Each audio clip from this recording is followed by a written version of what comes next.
பொதுவாகவே சுப கிரகங்களின் வலிமை என்பது இந்த கும்பராசிக்காரர்களுக்கு கொஞ்சம் குறைவாகத்தான் காணப்படுகிறது. இதன் காரணம், பிறகு அதே செவ்வாய் இவர்களுக்கு 12ஆம் வீட்டில் வந்து உச்சமடையும் பொழுது அது இவர்களுக்கு விரயமாகவும், அப்போ அந்த சொத்தை அடையணும்னா கூட அந்த சொத்தினுடைய மதிப்பு என்னவோ அதுக்கு மேலேயும் சில நேரத்தில் செலவு பண்ண வேண்டிய ஒரு சூழ்நிலை என்பது இவர்களுக்கு ஏற்படுகிறது. அப்படிங்கிறது தான் நிதர்சனமான உண்மை.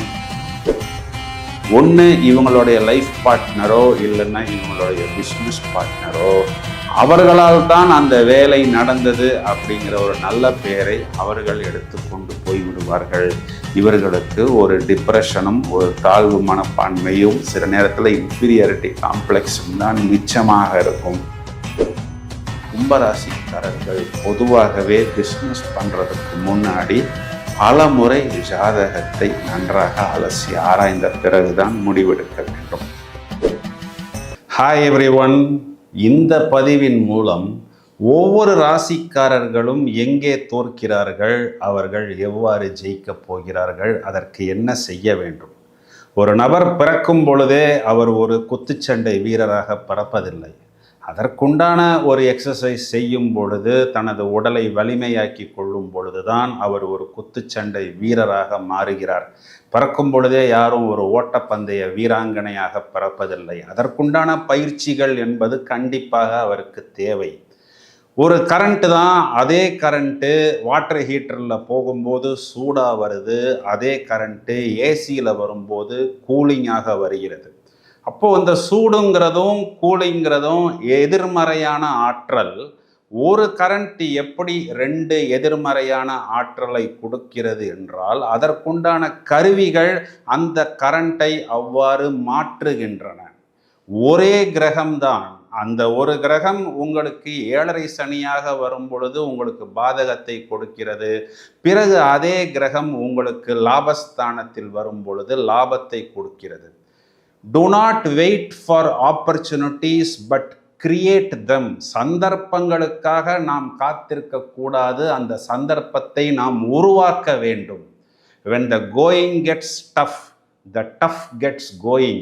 அதாவது ஒரு பயணம் கடினமான பயணமாக மாறும் பொழுது கடினமானவர்கள் அந்த பயணத்தில் ஜெயிக்கிறார்கள் என்பதுதான் நிதர்சனமான உண்மை. ஜெயிப்பவர்கள் எவ்வாறு ஜெயித்தார்கள் அப்படிங்கிற சீக்கிரட்டை அவர்கள் வெளியே சொல்ல மாட்டார்கள்.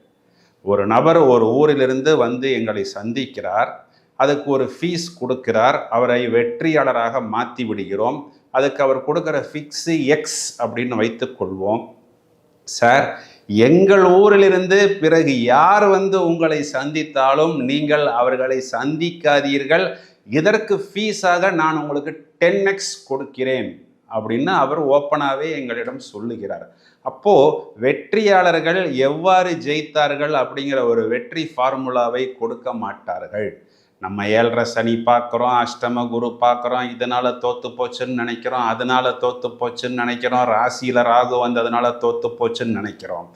ஆனால் 7.5 சனியிலையும் அஷ்டம குருவிலும் ஜெயித்தவர்கள் இன்னமும் ஜெயித்து கொண்டு தான் இருக்கிறார்கள்.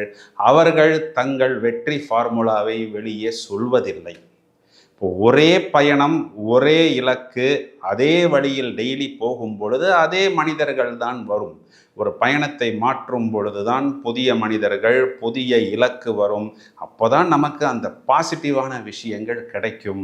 இதில் எது நமக்கு பாசிட்டிவ், எது நெகட்டிவ், நம்ம எங்கே அடி வாங்குகிறோம், எங்கே ஏணியில் மேலே ஏறுறோம் அப்படிங்கிறத பல நபர்களிடம் நாம் உருவிய அந்த வெற்றி ஃபார்முலாவை இப்பொழுது ஒவ்வொரு ராசிக்கும் கொடுக்க போகிறோம்.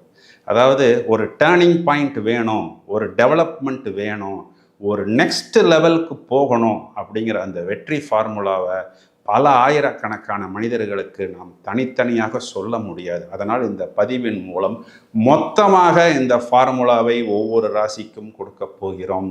நீங்கள் இதனை உங்கள் லைஃப்பில் இம்ப்ளிமெண்ட் பண்ணினா கண்டிப்பாக அதுக்குண்டான ஒரு சேஞ்சையும் டெவலப்மெண்ட்டையும் பார்க்க முடியும். இப்பொழுது ஒவ்வொரு ராசிக்கும் என்ன அப்படிங்கிறத விவரமாக பார்ப்போம்.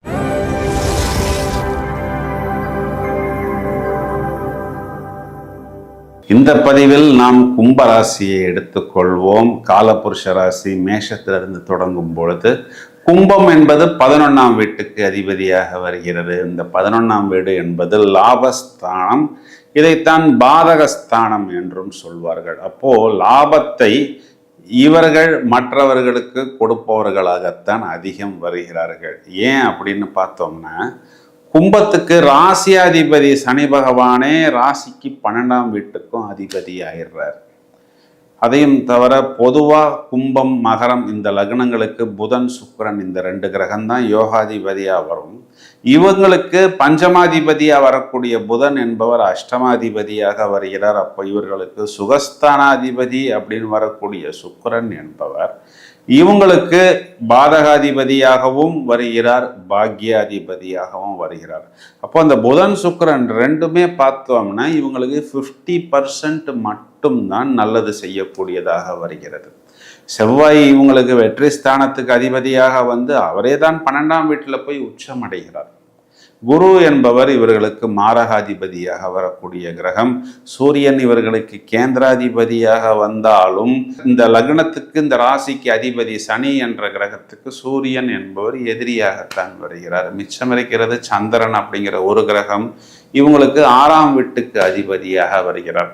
அப்போ ராகு கேதுவை தவிர எந்த கிரகமுமே கும்பராசிக்கு நல்லது செய்வதில்லை அப்படிங்கிறது தான் அனுபவத்தில் நாம் கண்ட விஷயம்.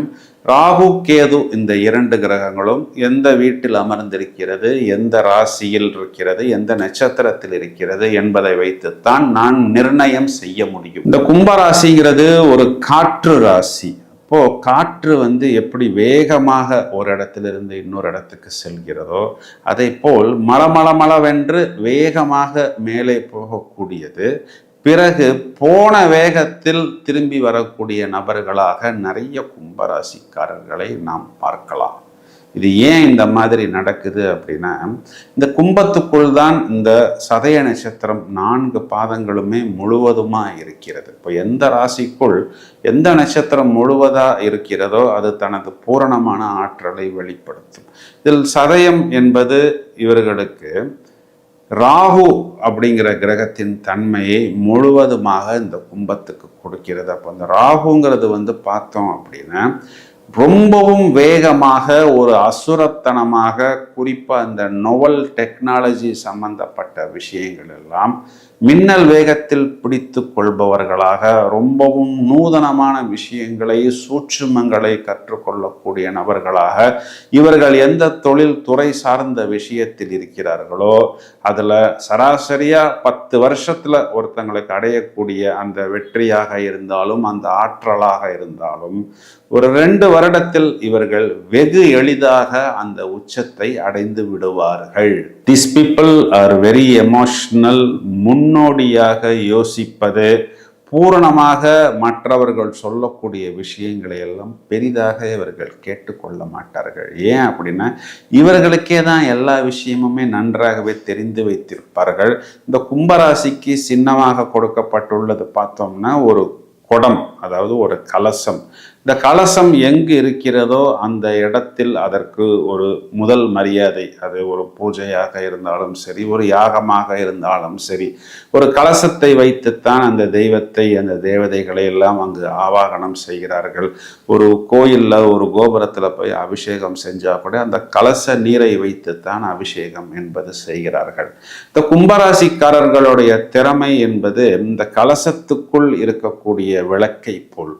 அப்போ யாராவது ஒருத்தங்க இவங்களை மோட்டிவேட் பண்ணி உன்னால் இந்த இடத்துக்கு வர முடியும், உனக்குள் இந்த திறமை இருக்கிறது அப்படின்னு கொஞ்சம் கையில் பிடித்து இவர்களை மேலே கூட்டி கொண்டு வந்து விட்டால் கண்டிப்பாக இவர்களால் ஒரு உச்சத்தை அடைய முடியும். பொதுவாகவே சுப கிரகங்களின் வலிமை என்பது இந்த கும்பராசிக்காரர்களுக்கு கொஞ்சம் குறைவாகத்தான் காணப்படுகிறது. இதன் காரணம் நான் ஏற்கனவே சொன்னது போல் இவர்களுடைய ராசியாதிபதி இவர்களுக்கு 12ஆம் வீட்டில் ஆட்சி, இவர்களுக்கு பாதகஸ்தானத்தில் வந்து உச்சம் அடைகிறது. அப்போ இவர்களுடைய 9ஆம் வீட்டில் இவர்களுடைய ராசியாதிபதியே உச்சம் என்பதனால் இவர்கள் தொழில் சார்ந்த விஷயத்தில் மேலே போகும் பொழுது கண்டிப்பாக ஏதாவது ஒரு பாதகத்தை இவர்கள் சந்தித்து கொள்வார்கள். இவர்களுக்கு 2ஆம் வீடுன்னு சொல்லக்கூடிய தனம், குடும்பம், வாக்குஸ்தானத்தில் குரு என்பவர் ஆட்சி, சுக்கிரன் என்பவர் உச்சம். அப்போ அது கல்வியாக இருந்தாலும், கொடுத்த வாக்கை காப்பாற்றுவதாக இருந்தாலும், திருமண வாழ்க்கையாக இருந்தாலும், அது காலபுருஷனுக்கு விரயமாக வருவதனால் ஒரு பெரிய விரயத்தை இவர்கள் செய்ய வேண்டிய ஒரு சூழ்நிலை. அந்த ஃபேமிலி லைஃப்பை ட்ராவல் பண்ணுறதுக்கு, கொடுத்த வாக்கை காப்பாற்றுவதற்கு ஒரு பெரிய விரயம்னா ஒரு பெரிய லாஸ். அப்போ அந்த லாஸுக்கு பின்னாடி ஒரு கடன் அப்படிங்கிறது இவர்களுக்கு ஏற்படுகிறது. இவர்களுக்கு சகோதர ஸ்தானமாகவும் வெற்றி ஸ்தானத்துக்கும் அதிபதியாக வரக்கூடிய செவ்வாய் என்பவர் இவர்களுக்கு 6ஆம் வீட்டில் வந்து நீசம். இப்போ இவர்களுடைய 6ஆம் வீடுங்கிறது காலபுருஷனுக்கு 4ஆம் வீடாகவும், அது இடம், பூமி, சொத்துக்கள் சம்பந்தப்பட்ட விஷயத்துல ஏதாவது இவர்களுக்கு ஒரு தொல்லையாகவும், பிறகு அதே செவ்வாய் இவர்களுக்கு 12ஆம் வீட்டில் வந்து உச்சமடையும் பொழுது அது இவர்களுக்கு விரயமாகவும், அப்போ அந்த சொத்தை அடையணும்னா கூட அந்த சொத்தினுடைய மதிப்பு என்னவோ அதுக்கு மேலேயும் சில நேரத்தில் செலவு பண்ண வேண்டிய ஒரு சூழ்நிலை என்பது இவர்களுக்கு ஏற்படுகிறது. அப்படிங்கிறது தான் நிதர்சனமான உண்மை. இவர்களுக்கு 4ஆம் வீடுக்கு அதிபதி சுக்கிரன் இவர்களுக்கு 2ஆம் வீட்டில் உச்சம். இந்த 2ஆம் வீடுங்கிறது இவர்களுக்கு பணம் வரக்கூடிய இடம். அப்படிங்கிறதுனால இவர்களுக்கு இந்த இடம், பூமி சம்பந்தப்பட்ட விஷயங்கள், இடம், பூமி கட்டி வாடகைக்கு விடுறது, பில்டிங் கட்டி வாடகைக்கு விடுறதுலாம் ஓரளவுக்கு வருமானம் அப்படிங்கிறது ஏற்பட்டாலும் அதிலும் இவர்களுக்கு செலவும் விரயமும் கொஞ்சம் அதிகமாகத்தான் இருக்கிறது. இதன் காரணம் இதே 4ஆம் வீட்டில் இவர்களுக்கு 6ஆம் வீட்டுக்கு அதிபதியான சந்திரன் வந்து உச்சம். இப்போ இவர்களுக்கு இவருடைய குழந்தைகள் சம்பந்தப்பட்ட விஷயத்துல அனுகூலம் கிடைக்கிறதா அப்படின்னு பார்த்தா, 5ஆம் வீட்டுக்கு அதிபதியாக வரக்கூடிய புதன் இவர்களுக்கு 2ஆம் வீட்டில் நீசம், இவர்களுக்கு 8ஆம் வீட்டில் உச்சம். இப்போ இவர்களுடைய 8ஆம் வீடுங்கிறது காலபுருஷனுக்கு 6ஆம் வீடு. அப்போ குழந்தைகள் சம்பந்தப்பட்ட விஷயத்துல நிறைய செலவுகளையும் கடனையும் வாங்க வேண்டிய ஒரு நிலைமை. இதெல்லாம் ஒரு சுப செலவு அப்படிங்கிறத எடுத்துக்கிட்டாலும் பின்னாளில் இவர்கள் பண்ணின அந்த செலவுக்கும் அந்த ஒரு தியாகத்துக்கும் அங்கீகாரம் கிடைக்கிறதா அப்படிங்கிறத பார்த்தோம்னா அது ஒரு கேள்விக்குறிதான். இவர்கள் அள்ளி கொடுத்தாலும் நிறைய இடங்களில் இவர்கள் கிள்ளி தூக்கி எறியப்படுகிறார்கள் அப்படின்னு சொல்றது தான் நிதர்சனமான உண்மை. இவர்களுக்கு 7ஆம் வீட்டுக்கு அதிபதியாக வரக்கூடிய சூரியன் அப்படிங்கிறவர் இவர்களுக்கு 9ஆம் வீடு அப்படின்னு சொல்லக்கூடிய இவர்களுடைய பாதகஸ்தானத்தில் நீசம், இவர்களுடைய வெற்றி ஸ்தானத்தில் உச்சம். இப்போ இவர்களுடைய வெற்றி ஸ்தானம் அப்படிங்கிறது காலபுருஷனுக்கு முதன்மை ஸ்தானமாக வருவதனால் இவர்கள் என்னதான் திறமையா இருந்தாலும், என்னதான் ஹார்ட் ஒர்க் பண்ணினாலும், ஒன்று இவங்களுடைய லைஃப் பார்ட்னரோ இல்லைன்னா இவங்களுடைய பிஸ்னஸ் பார்ட்னரோ அவர்களால் தான் அந்த வேலை நடந்தது அப்படிங்கிற ஒரு நல்ல பெயரை அவர்கள் எடுத்து கொண்டு போய்விடுவார்கள். இவர்களுக்கு ஒரு டிப்ரெஷனும் ஒரு தாழ்வு மனப்பான்மையும் சில நேரத்தில் இன்ஃபீரியாரிட்டி காம்ப்ளெக்ஸும் தான் மிச்சமாக இருக்கும். இதனை எதிர்த்து கொஞ்சம் இவர்கள் ஏதாவது பேசினாங்க அப்படின்னா இவர்களுடைய லைஃப் பார்ட்னரோ அல்லது பிஸ்னஸ் பார்ட்னரோ இவர்களுடைய பாதகஸ்தானத்தில் நீசம். அப்போ இந்த இடத்திலும் அவர்களுக்கு ஒரு சிக்கல் அப்படிங்கிறது ஏற்படக்கூடிய அமைப்பாக இருக்கிறது. இவர்களுடைய அஷ்டமஸ்தானத்தில் இவர்களுக்கு சுக்கிரன் என்ற கிரகம் நீசம் என்பதனால் நிறைய இடங்கள்ல இந்த திருமண வாழ்க்கையில கும்பராசிக்காரர்கள் கோட்டை விட்டு விடுகிறார்கள். கும்ப லக்னத்துக்கும் இதே விதிதான். இல்லைன்னா ஒரு கடுமையான கடன் சுமையை இவர்கள் சுமக்க வேண்டிய ஒரு சூழ்நிலை. எப்படின்னா இவர்களுடைய 8ஆம் வீடுங்கிறது காலபுருஷனுக்கு 6ஆம் வீடாக வருகிறது. அப்போ அந்த கடன் சுமையை சுமந்தால் இவர்களுடைய அந்த ஃபேமிலி லைஃப்ங்கிறது நடக்கிறது. இவர்களுக்கு 10ஆம் வீட்டுக்கு அதிபதி செவ்வாய் இவர்களுக்கு ஜீவனஸ்தானத்துக்கு அதிபதியாக வந்து இவர்களுடைய 12ஆம் வீட்டில் வந்து உச்சம் அடைகிறதுனால் கும்பராசிக்காரர்கள் பொதுவாகவே பிஸ்னஸ் பண்ணுறதுக்கு முன்னாடி பல முறை ஜாதகத்தை நன்றாக அலசி ஆராய்ந்த பிறகுதான் முடிவெடுக்க வேண்டும். சரி, இவர்களுடைய லாபஸ்தானத்துக்கு அதிபதி எங்க போகுது அப்படின்னு பார்த்தா இவர்களுடைய 6ஆம் வீட்டில் போய் உச்சம் அடையுது. அந்த 6ஆம் வீடுங்கிறது குறிகாட்டக்கூடியது எதிரி, கடன், நோய், வம்பு, வழக்கு. அப்போ இவர்களுடைய லாபம் எங்க போகுதுன்னு இவங்களுடைய எதிரிகிட்ட போகுது. கும்பராசிக்காரர்கள் தங்களுடைய வாழ்நாளில் தங்களது லாபத்தை எதிரிகளிடமோ நோயிடமோ வம்பு வழக்கிடமோ கொடுத்துத்தான் ஆக வேண்டும் அப்படிங்கிற ஒரு நிர்பந்தத்தில் மாட்டிக்கிறார்கள். அதாவது தன்னுடைய எதிரிகிட்ட போய் தன்னுடைய லாபத்தை கொடுத்துத்தான் இவர்கள் ஒரு பாடத்தை பழகி கொள்கிறார்கள். இப்போ கும்பராசிக்காரர்களுக்கு கிரகங்கள்னு பார்த்தா எதுவுமே நல்லது பண்ணல. ராகு கேது இது 2 தான் மிச்சம் இருக்கு. ஒருவேளை ராகு கேது எந்த கிரகத்தின் அடிப்படையில் இருக்கிறது, எந்த நட்சத்திரத்துல நிக்குது, எந்த ராசியில நிக்குது, இது நல்லா அலசி பார்த்தோம்னா 2ல் ஏதாவது ஒரு கிரகம் ஃபேவரபிளா இருக்கும். இப்போ ராகு ஃபேவரபிளா இருந்தால் ஒரு கோமேதகம் அணிந்து கொள்வது, கேது ஃபேவரபிளாக இருந்தால் வைடூரியம் அணிந்து கொள்வது. இது 2 மோதிரத்தையும் சில்வரில் ஆம்பளைங்களுக்கு வலதுகை மோதிர விரல்லையும் லேடிஸ்க்கு இடதுகை மோதிர விரல்லையும் போடலாம். இப்போ கும்பராசிக்காரர்கள் கும்பலக்னக்காரர்களுக்கு எந்த ஒரு ஃபேக்டர் லக்கு கொடுக்கும் அப்படின்னு நம்ம பார்த்தோம்னா, அவர்களுக்கு நடக்கக்கூடிய தசாநாதன் எப்படி இருக்கு அப்படிங்கிறத பார்க்கணும். இந்த தசாநாதன் அனுகூலமாக இருந்தால், இப்போ ஒருவேளை புதன் இவர்களுக்கு அனுகூலமாக இருக்குதுன்னு வச்சுக்குவோம். அந்த புதனை குறிக்காட்டக்கூடிய பச்சை நிறம், மரகத பச்சை, மகாவிஷ்ணு வழிபாடு இதையெல்லாம் நம்ம எடுத்துக்கலாம். இல்லை இவர்களுக்கு ஒருவேளை சுக்கிரன் அனுகூலமாக இருக்கு அப்படின்னா இவர்கள் ஜாதகத்தை புரட்டி போடுவதற்கு இந்த சுக்கிரனுக்கு உண்டான வைரம், மகாலட்சுமி வழிபாடு, white and white lucky colours, ஒரு கார் வாங்கும் பொழுது இந்த 6ஆம் எண்ணை குறிக்காட்டக்கூடிய நம்பர் இதையெல்லாம் எடுக்கலாம். இப்போ இதையெல்லாம் எப்படி நம்ம டிசைடு பண்ணணும் அப்படின்னா, ராசி சக்கரம், நவாம்ச சக்கரம் இது 2த்தையும் வச்சு எந்த கிரகம் வர்க்கோத்தமத்தில் இருக்கிறது, எந்த கிரகம் பாரிஜாத யோகத்தில் வருகிறது, எந்த கிரகம் இந்து லக்னத்தில் வருகிறது, எந்த கிரகம் அயோக கிரகமாக வருகிறது, எந்த கிரகம் இவர்களுக்கு கரணாதிபதியாக வருகிறது, இந்த அனைத்து விஷயத்தையும் ஒரு நல்ல தெளிவான ஜோதிடரிடம் காமிச்சு தான் நீங்கள் ஒரு முடிவுங்கிறது எடுக்க முடியும். இது காற்று ராசி அப்படிங்கிறதுனால பொதுவாகவே இந்த கும்பராசிக்காரர்களுக்கு இந்த மியூசிக் சம்பந்தப்பட்ட விஷயங்கள் எல்லாம் அவர்களுக்கு ஈடுபாடு அதிகம். இந்த பாத்ரூம்லலாம் கூட பாட்டு பாடிக்கிட்டே இருக்கக்கூடிய நபர்கள்லாம் பார்த்தோம்னா இந்த கும்பராசியாகத்தான் வருவார்கள். அப்போது இந்த மியூசிக் இன்ஸ்ட்ருமெண்ட்ஸ் சம்பந்தப்பட்ட விஷயங்கள், ஃபோட்டோஸ் இதெல்லாம் இவங்க தங்களுடைய வீட்டில் ஆஃபீஸ்லலாம் வைத்து கொள்வதன் மூலம், நல்ல மியூசிக் கேட்டுக்கொண்டிருப்பதன் மூலம் இவர்களுக்கு ஒரு மோட்டிவேஷன் அப்படிங்கிறது வந்து கொண்டே இருக்கும். இந்த காற்று அப்படிங்கிறதுனால இந்த நேச்சுரல் சீனரிஸ் சம்பந்தப்பட்ட போஸ்டர்ஸ், போட்டோஸ் இதெல்லாம் கூட இவர்கள் தங்களது வீட்டிலையும் ஆஃபீஸ்லையும் வைத்து கொள்ளலாம்.